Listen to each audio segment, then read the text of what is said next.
Bismillahirrahmanirrahim. Assalamu alaikum students. My name is Muhammad Usman Salim.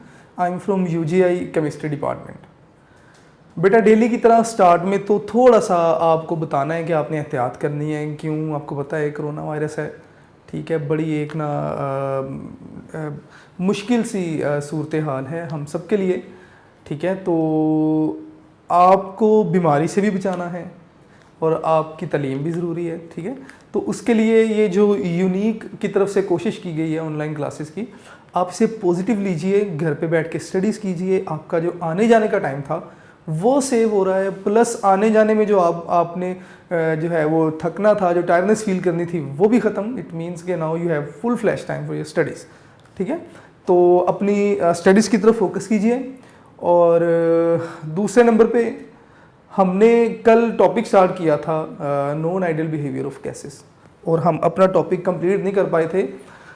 During lecture मैंने request भी की थी कि हमारा बोर्ड अगर ऐसे ही रहे, लेकिन बोर्ड यूज़ हुआ, इरेज हो गया, तो मुझे आपको थोड़ा सा टॉपिक को गाइड करके फिर मुझे आगे लेके चलना है बात को, ठीक है।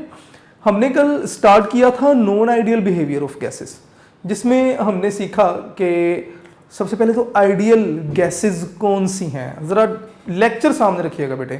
जिन बच्चों ने लेक्चर नोट किया था, जो मेरी डेली आपसे रिक्वेस्ट होती है, वो ज़रा लेक्चर नोट सामने रखिए, और जो मैं बोलूँगा आपको सारा कुछ वीडियो की तरह याद आता जाएगा हमने पढ़ा क्या था, ठीक है। सबसे पहले हमने आइडियल गैस सीखा था। आइडियल गैस की डेफिनेशन या आइडियल गैसेस क्या हैं। वो तमाम गैसेस जो बॉयल्स लॉ, चार्ल्स लॉ और जनरल गैस इक्वेशन को ओबे करें, वो क्या हैं? आइडियल गैसेस हैं, ठीक है। इसके बाद हमने बात की कि आइडियल गैसेस के लिए जो कंप्रेसिबिलिटी फैक्टर है, इसकी वैल्यू हमेशा यूनिटी होगी। 1 मोल के लिए इसकी वैल्यू हमेशा 1 होगी। फिर हमने प्रेशर और कंप्रेसिबिलिटी फैक्टर। कंप्रेसिबिलिटी फैक्टर क्या था? ज़रा फार्मूला अगर मुझे याद नहीं आ रहा, ज़रा मुझे आप लोग रिकॉल करें, मैं भी करता हूँ। हाँ, शायद PV/RT था, बिल्कुल PV/RT था। तो PV/RT यानी कि कंप्रेसिबिलिटी फैक्टर और प्रेशर, इन दोनों के वर्सेस आपने एक ग्राफ बनाया। PV/RT यानी कि कंप्रेसिबिलिटी फैक्टर, मैं बार बार ये बोल रहा हूं ताकि आपको याद रहे। इसको आपने y एक्सिस पे लिया और प्रेशर को आपने x एक्सिस पे लिया, ठीक है। और आपके पास जो ग्राफ था that was the straight line, एक आपके पास हॉरिजॉन्टल स्ट्रेट लाइन थी। हमने कहा कि आइडियल गैसेस के लिए ग्राफ बिल्कुल यही होगा। फिर हमने कहा जी नॉन आइडियल गैसेस को भी हम देख लेते हैं। कुछ नॉन आइडियल यानी कि रियल गैसेस हमने ली, जिसमें हाइड्रोजन थी, कार्बन थी, कार्बन डाइऑक्साइड थी, हीलियम थी, हाइड्रोजन थी। अगर आपको याद हो तो इनका जब हमने ग्राफ बनाया था, सबसे पहले तो मैं टॉपिक नेम लिख दूं कि हम पढ़ क्या रहे हैं। मैं रेड से नहीं ब्लू से लिख रहा हूं because we are going to complete the topic. तो non ideal behaviour of gases हमने स्टार्ट किया था कि नॉन आइडियल बिहेवियर होता क्यों है, हमने इस टॉपिक में ये पता करना है। Non ideal behaviour of gases, कि गैसेस का नॉन आइडियल बिहेवियर होता क्यों है, ठीक है। हमने आइडियल गैस की डेफिनेशन को देखा, फिर हमने ग्राफ को देखा, और वो जो ग्राफ था वो ग्राफ आइडियल गैसेस के लिए कुछ इस तरह होना था। अगर मैं इस तरफ प्रेशर ले लूं और इस तरफ कंप्रेसिबिलिटी फैक्टर यानी कि PV/RT, ठीक है, तो इन दोनों का जो ग्राफ था वो हमेशा आइडियल गैसेस के लिए क्या था? 1 था, और इसकी वैल्यू पैरेलल थी x एक्सिस के या प्रेशर एक्सिस के, और इसकी वैल्यू आइडियल गैसेस के लिए हमेशा क्या है? 1.0 यानी कि यूनिटी है।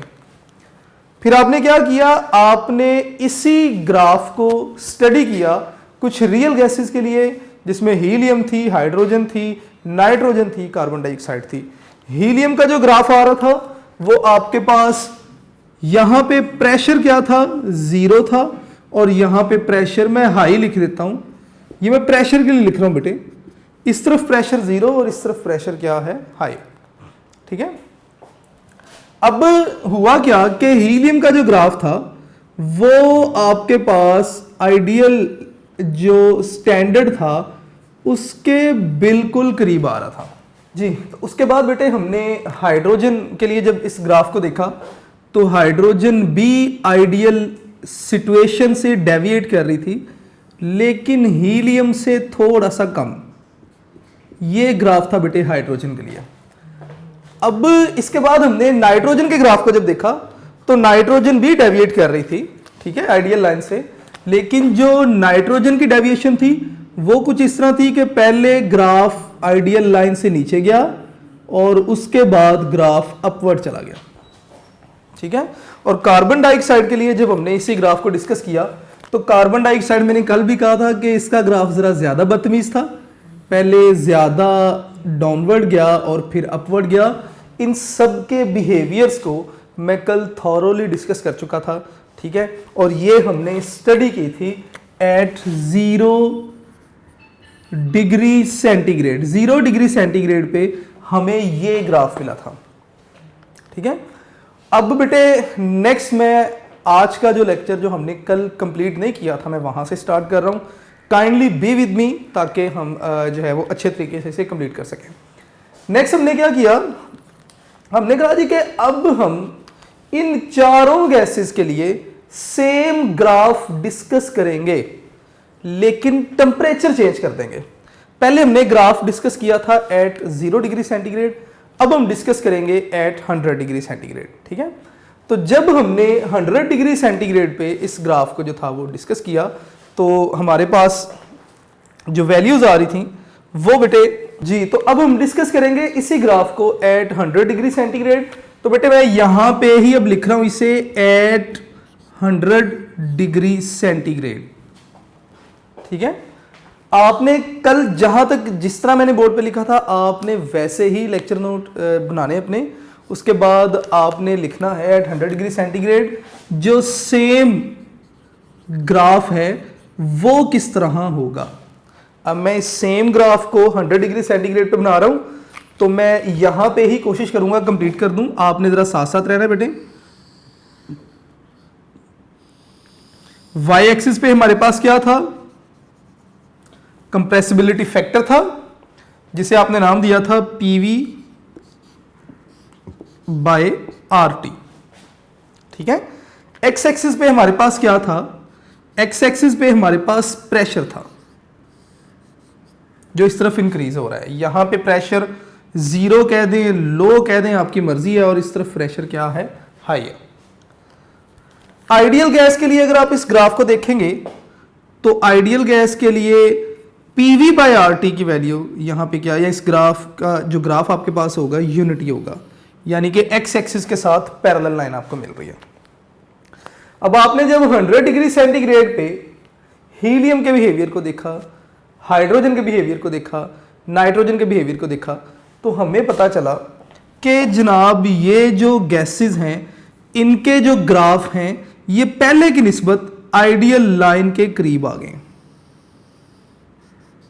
अगर आप सबसे पहले हीलियम का ग्राफ देखें, पहले 0 डिग्री सेंटीग्रेड पे हीलियम की जो ग्राफ लाइन थी वो आइडियल लाइन से ज्यादा डेविएट कर रही थी, लेकिन 100 डिग्री सेंटीग्रेड पे आइडियल लाइन से डेविएशन क्या होगी, कम हो गई। हाइड्रोजन की लाइन देख लेते हैं जी। अब हाइड्रोजन का जो ग्राफ था वो भी कुछ इस तरह था कि पहले जो हाइड्रोजन की डेविएशन थी 0 डिग्री सेंटीग्रेड पे वो ज्यादा थी, 100 डिग्री सेंटीग्रेड पे आके आइडियल जो सिचुएशन है उससे डेविएशन थोड़ी कम हो गई, मतलब ये आइडियल लाइन के करीब आ गया ग्राफ। सुनते जाएं अच्छे तरीके से, सारा कॉन्सेप्ट आपको लास्ट में मिल जाएगा। आपने ये नहीं सोचना कि पता नहीं क्या बात हो रही है, ग्राफ पहले ऊपर था बाद में नीचे आ गया। अगर आपने मेरा पहले वाला लेक्चर सुना है गौर से, और जो मैं अभी भी बता रहा हूं अगर आप फोकस कर रहे हैं तो चीजें मुश्किल नहीं, चीजें बड़ी आसान है। 0 डिग्री सेंटीग्रेड पे ग्राफ इस आइडियल सिचुएशन से, आइडियल लाइन से, आइडियलिटी से ज्यादा दूर है। 100 डिग्री सेंटीग्रेड पे जो ग्राफ लाइंस आ रही हैं वो इस आइडियल लाइन या आइडियलिटी के करीब आ गई हैं। नाइट्रोजन का ग्राफ भी देख लेते हैं। नाइट्रोजन जो कि पहले आइडियल लाइन से नीचे जा रही थी, बाद में ग्राफ ऊपर गया था, इसका ग्राफ भी बिल्कुल स्ट्रेट हो गया, यानी कि आइडियलिटी बढ़ गई नाइट्रोजन की भी, ठीक है। उसके बाद कार्बन डाइऑक्साइड जो कि सबसे ज्यादा बदतमीज थी, इसकी बदतमीजी भी थोड़ी सी कम हो गई, और जो डेविएशन बहुत ज्यादा नीचे आ रही थी इसकी डेविएशन कम हो गई और ग्राफ लाइन भी आइडियल सिचुएशन के करीब आ गई। इसका मतलब क्या हुआ? इसका मतलब यह हुआ कि जब टेम्परेचर लो था तो आइडियलिटी से डेविएशन ज्यादा थी, जब टेम्परेचर हाई कर दिया तो आइडियलिटी से डेविएशन जो थी वो कम हो गई। तो मैं अपनी इन बातों को जरा यहां पे लिख देता हूं, आप लोग भी लिख लीजिएगा, ठीक है। मैं यहां पे लिख रहा हूं कि helium, hydrogen, nitrogen and carbon dioxide, इन्होंने क्या किया? शोड लेस डेविएशन फ्रॉम, कहां से जी? यूनिटी से। इन चारों ने अब डेविएशन कम शो की है इस यूनिटी लाइन से। कब? At 100 degree centigrade. जरा ये मेरी बातों को याद रखिएगा, 0 डिग्री सेंटीग्रेड पे डेविएशन ज्यादा थी और 100 डिग्री सेंटीग्रेड पे डेविएशन कम हो गई। तो इस सारे दोनों ग्राफ्स को डिस्कस करते हुए हमारा कंक्लूजन क्या था? अब हम अपना कंक्लूजन लिख देंगे यहां पे। तो मैं यहां पे अपना कंक्लूजन लिख रहा हूं बेटे, आप लोग भी जरा साथ साथ रहिएगा। आप लोगों ने बल्कि मेरी हेल्प करनी है कंक्लूजन बनाने में। आपने प्रेशर और टेम्परेचर के लिहाज से कंक्लूजन देना है, ठीक है। कि जब प्रेशर कम था तो गैसेस आइडियल थी या नॉन आइडियल थी, और जब प्रेशर ज्यादा हुआ तो गैसेस आइडियल हो गई या नॉन आइडियल। जरा बेटा गौर से सुनिएगा, देखते जाइएगा। इस तरफ प्रेशर कम था, लो था, जीरो था, जो भी आप कहना चाहें, और जितनी भी गैसेस थी उनका ग्राफ यूनिटी से स्टार्ट हो रहा है, और जैसे जैसे प्रेशर बढ़ता जा रहा है अगर आप देखें तो यूनिटी से ग्राफ डेविएट करता जा रहा है। इसका मतलब यह हुआ कि गैसेस आइडियल बिहेवियर शो करती हैं कब? जब प्रेशर लो होगा, और नॉन आइडियल बिहेवियर शो करती हैं कब? जब प्रेशर हाई होगा। तो इसका मतलब पहला कंक्लूजन तो आप अपना ये बता दें कि गैसेस बिहेव आइडियली, मैं यहां पे लिख रहा हूं बेटे, gases behave ideally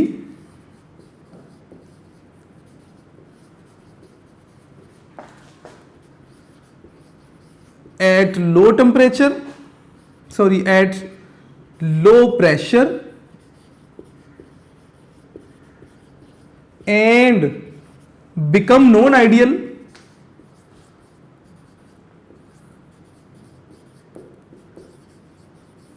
at high pressure। मैंने ग्राफ को ही देखते हुए अपना रिजल्ट दे दिया कि गैसेस लो प्रेशर पे आइडियल बिहेवियर, अगर ग्राफ जीरो होगा तो आइडियल बिहेवियर। तमाम गैसेस की ग्राफ लाइन जीरो पे है लो प्रेशर पे, तो आइडियल बिहेवियर। प्रेशर बढ़ा, ग्राफ लाइंस तमाम गैसेस की 1 से डेविएट कर रही हैं, तो इसका मतलब नॉन आइडियलिटी आती जा रही है, ठीक है। उसके बाद जो सेकंड कंक्लूजन है आपका, दैट इज अब टेम्परेचर के लिहाज से, क्योंकि हमने टेम्परेचर भी तो दो देखे हैं, एक बार 0 डिग्री सेंटीग्रेड और एक बार 100 डिग्री सेंटीग्रेड। तो बेटे जरा टेम्परेचर आप लोगों ने मुझे बताना है, 0 डिग्री सेंटीग्रेड पे डेविएशन ज्यादा थी या 100 डिग्री सेंटीग्रेड पे? अगर आप देखें हाइड्रोजन के लिहाज, हीलियम के लिहाज से देख लें, हीलियम 0 डिग्री सेंटीग्रेड पे इतना डिस्टेंस डेविएट कर रही है लेट्स से, और यहां पे अगर आप देखें तो डेविएशन कम हो गई हीलियम की। इसका मतलब गैसेस लो टेम्परेचर पे ज्यादा डेविएशन कर रही हैं आइडियलिटी से, और हाई टेम्परेचर पे डेविएशन कम है। यहां बड़े सादा अल्फाज में इसी तरह के अल्फाज यूज करें तो gases behave ideally at high temperature and become non ideal at low temperature, ठीक है। तो मैं यहां पे लिख देता हूं ये भी लाइन कि गैसेस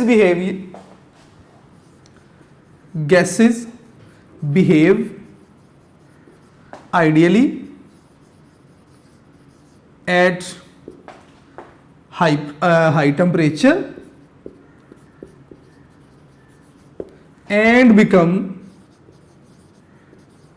या एंड बिहेव, जो भी वर्ड आपको अच्छा लगे, non ideal at low temperature. ले जी, ये इस सारे टॉपिक से हमारा जो रिजल्ट था वो यही था, ठीक है, कि हमने सबसे पहले ग्राफ्स बनाए।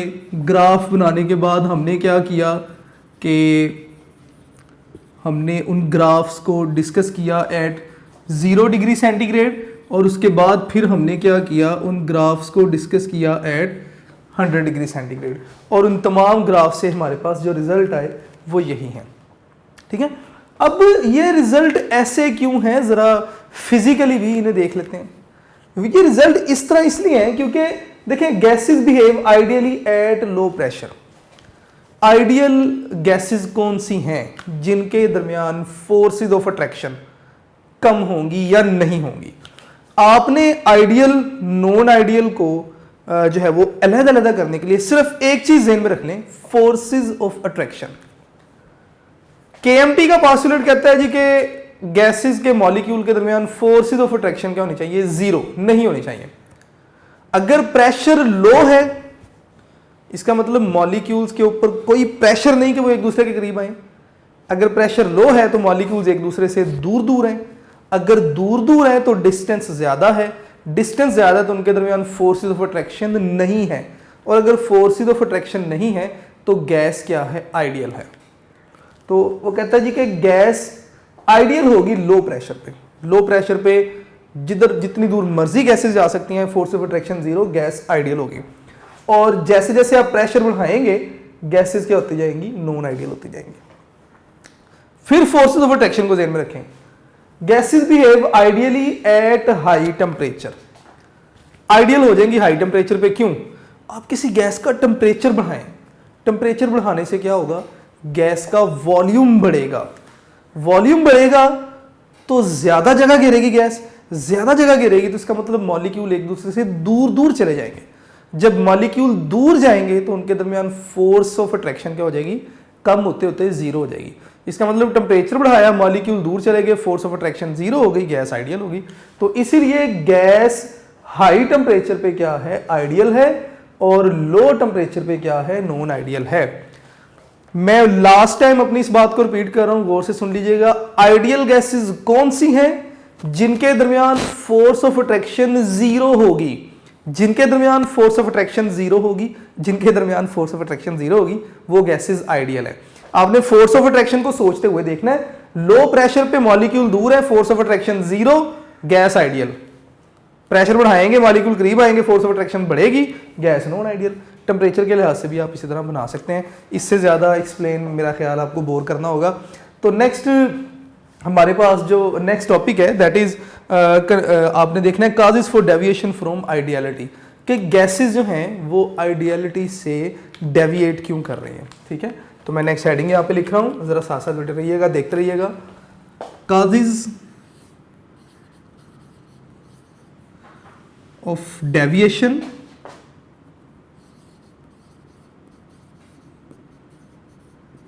कहां से जी, फ्रॉम आइडियलिटी, कि गैसेस आइडियलिटी से डेविएट क्यों कर रही हैं। सारे साइंटिस्ट कहते हैं जी कि गैस ऐसे होनी चाहिए तो आइडियल होगी, गैस ऐसे होनी चाहिए आइडियल होगी, गैस ऐसे होगी तो आइडियल, लेकिन गैस फिर भी वैसे नहीं होती।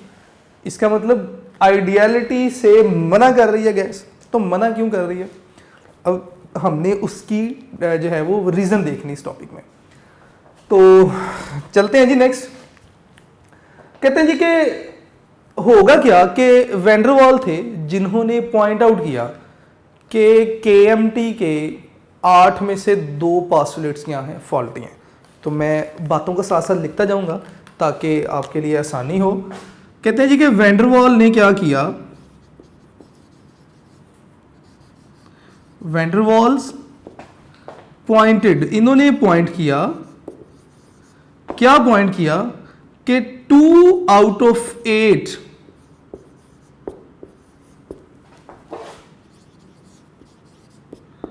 postulates of KMT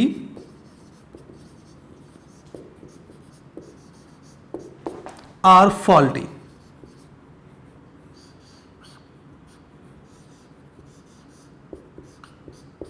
कि KMT के दो पॉस्टुलेट्स क्या हैं, फॉल्टी हैं, ठीक है।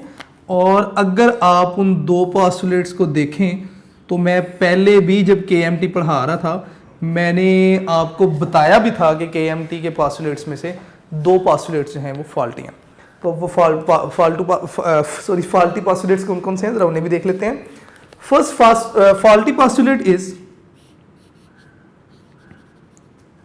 Force of attraction between molecules of gas is zero, ठीक है। उसने कहा था केएमटी के पॉस्टुलेट्स में कि जो गैस के मॉलिक्यूल्स हैं इनके दरमियान जो फोर्सेस ऑफ अट्रैक्शन है अज्यूम्ड टू बी जीरो, या हम कहते हैं जी जीरो है। तो मैं यहां पे लिख देता हूं कि forces of attraction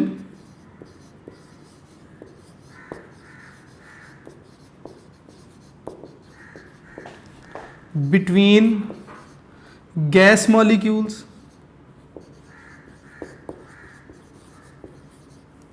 is zero. लें जी कि गैस मॉलिक्यूल्स के दरमियान फोर्सेस ऑफ अट्रैक्शन क्या है, जीरो है। ये पॉस्टुलेट फॉल्टी है। पहले हम इसको जरा देख लेते हैं कि ये फॉल्टी क्यों है, गलत क्यों है, ठीक है।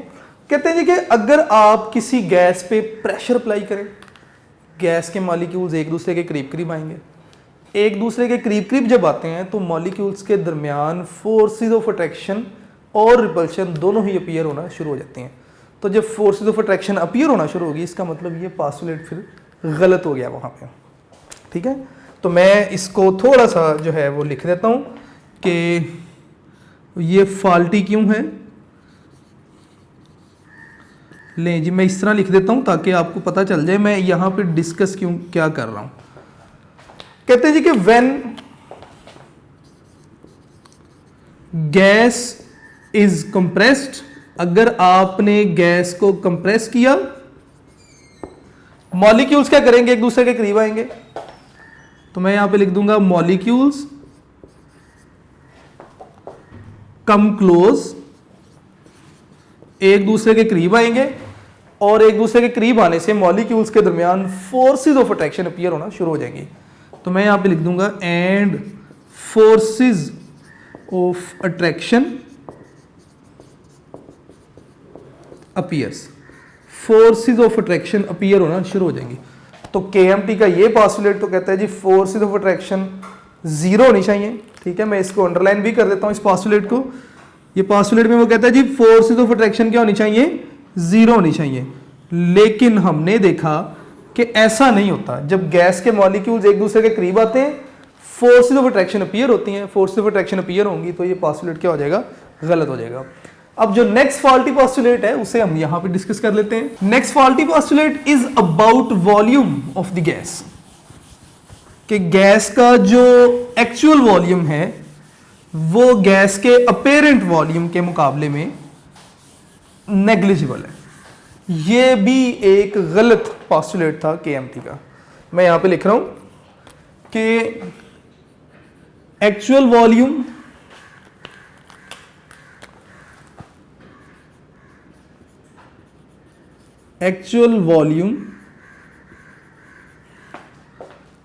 of gas is negligible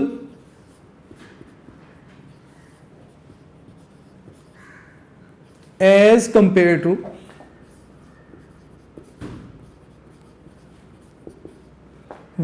volume of gas।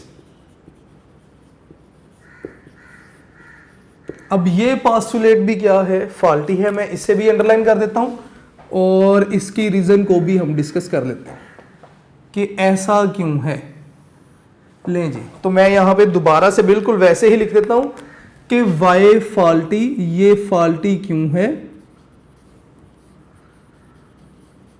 अगर हम गैस की बात करें तो लेट्स से हमारे पास कोई कंटेनर है और इस कंटेनर में कोई गैस है और जनाब ये गैस का वॉल्यूम है जो गैस ने जगह घेरी है सारे कंटेनर में। लें जी ये गैस का अपीयरेंट वॉल्यूम है। एक्चुअल वॉल्यूम क्या होगा मैं डे फर्स्ट से बताता आ रहा हूं जब से हमने चैप्टर स्टार्ट किया है मैंने कहा था कि अगर आपने किसी भी मैटर का अपेरेंट देखना है, डेफिनेट वॉल्यूम देखना है, तो उस मैटर के तमाम मॉलिक्यूल्स को साथ साथ इकट्ठा रख दें, उस वक्त जो वॉल्यूम होगा वो डेफिनेट वॉल्यूम होगा। अब इस केस में अगर मैं तमाम मॉलिक्यूल्स को एक जगह पे इकट्ठा कर दूं तो वो वॉल्यूम आपके पास एक्चुअल वॉल्यूम होगा। तो लेट्स से अगर मैं तमाम मॉलिक्यूल्स को एक जगह पे इकट्ठा करूं तो मे बी के तमाम मॉलिक्यूल्स इतनी जगह घेरेंगे। तो ये जो आपके पास वॉल्यूम है ये गैस का एक्चुअल वॉल्यूम है, ठीक है। अगर आप क्या करें, आप इस गैस को कंप्रेस करें तो हाईली कंप्रेस स्टेट में लेट से गैस इतनी जगह घेरेगी। ये हाईली कंप्रेस स्टेट है गैस की। बुक में 2 डायग्राम्स बनी हुई है, मैंने एक ही डायग्राम में कोशिश की है बता दूं। पहले मैंने ओवरऑल गैस को नॉर्मल कंडीशन में दिखाया। अब मैंने कहा जी अगर मैं गैस को हाईली कंप्रेस कर दूं तो मे भी गैस इतनी सी जगह घेरेगी, ठीक है। अब अगर आप कंप्रेस्ड स्टेट में गैस का वॉल्यूम देखें और एक्चुअल वॉल्यूम देखें, अब ये एक दूसरे के मुकाबले में जीरो नहीं है। एक्चुअल वॉल्यूम कंप्रेस स्टेट के केस में जीरो के ऑलमोस्ट नेग्लिजिबल नहीं है। हाँ, नॉर्मल कंडीशन में देखते हैं तो हम कहते हैं जी इस सारे वॉल्यूम के मुकाबले में ये थोड़ा सा शायद नेग्लिजिबल है, जाने दें कोई बात नहीं। 1000 रुपये के अगर आपके पास 1001 रुपये है तो आप यही कहते हैं जी मेरे पास 1000 रुपये है, ठीक है, ये वही केस है। लेकिन अगर मैं हाईली कंप्रेस कर दूं तो अगर आप इसका और इस वॉल्यूम का कंपैरिजन करें तो अब ये जीरो नहीं है। अगर आपके पास 10 रुपये हैं और 1 रुपये है तो अब आप कहेंगे मेरे पास 11 रुपये हैं। अब आप ये नहीं कहेंगे मेरे पास 10 रुपये हैं, यानी कि आपने उस 1 रुपये को अब निगलेक्ट नहीं किया। तो बिल्कुल वैसा ही ये वॉल्यूम और ये वॉल्यूम इसके मुकाबले में नेग्लिजिबल नहीं है, ठीक है। और ये जो वॉल्यूम है मैं अब इसे लिख देता हूं कि कंप्रेस्ड वॉल्यूम है जी, है कि कंप्रेस्ड स्टेट में जो वॉल्यूम होगा। अब वो यही कहते हैं कि when a gas is highly compressed, अगर आपने एक गैस को हाईली कंप्रेस कर दिया तो अब उस सिचुएशन में जो गैस का वॉल्यूम होगा then volume of highly compressed gas या वॉल्यूम, या मैं इसको लिख देता हूं एक्चुअल वॉल्यूम लिख देते हैं, ज्यादा बेहतर रहेगा। Then actual volume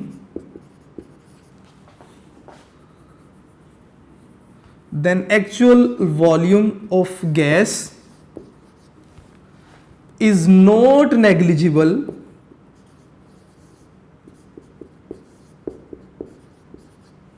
as compared to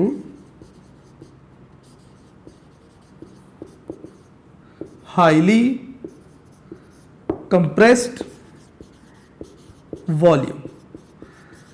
अगर आप गैस को हाईली कंप्रेस करेंगे तब एक्चुअल वॉल्यूम और हाईली कंप्रेस वॉल्यूम जो है ये नेग्लिजिबल नहीं है, एक्चुअल वॉल्यूम इसके मुकाबले में नेग्लिजिबल नहीं है।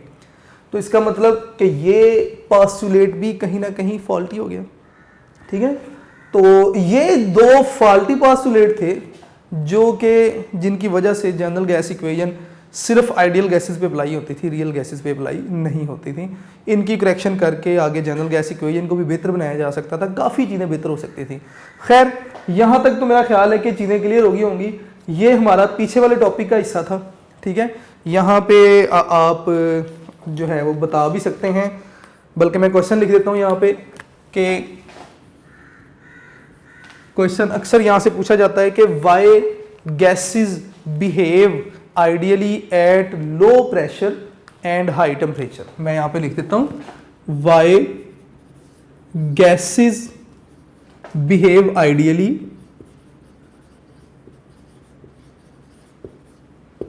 At low pressure and high temperature. अक्सर ये क्वेश्चन पूछा जाता है। ये क्वेश्चन जरा बेटे आप लोगों ने ज़हन में रखना है, ठीक है। मैं इसे हाईलाइट कर देता हूँ। और इस क्वेश्चन का आंसर जो है वो मैंने जब ये टॉपिक शुरू किया था लिक्विफेक्शन का तो उसका जो प्रिंसिपल था उसमें इसका आंसर था। इसी तरह यहाँ से क्वेश्चन पूछा जा सकता है कि what are the faulty postulates of KMT के फॉल्टी पास्टुलेट्स के बारे में बताएं कि कौन कौन से हैं। तो मैं यहाँ पे क्वेश्चन मेंशन कर देता हूँ कि right faulty postulates of KMT, right faulty postulates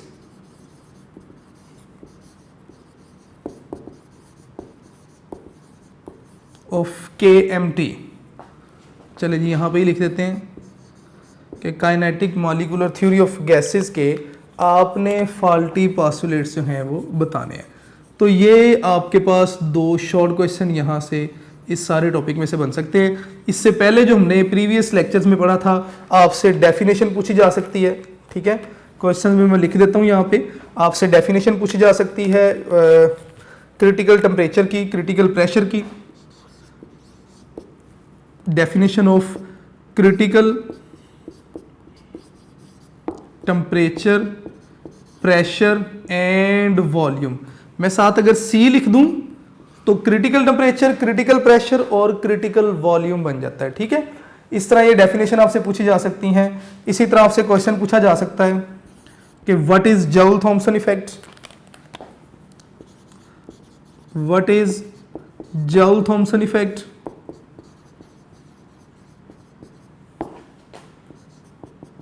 आपको बेटे पता होना चाहिए जॉउल थॉम्सन इफेक्ट क्या है, मैं ऑलरेडी डिस्कस कर चुका हूं। आपसे क्वेश्चन पूछा जा सकता है कि write the application of Joule Thomson effects,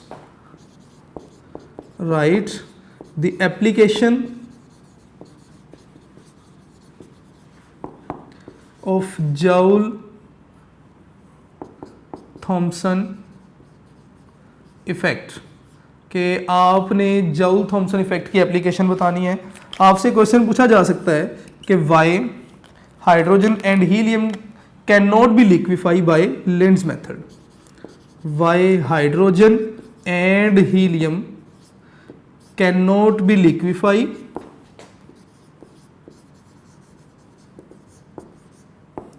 bye Linde's method.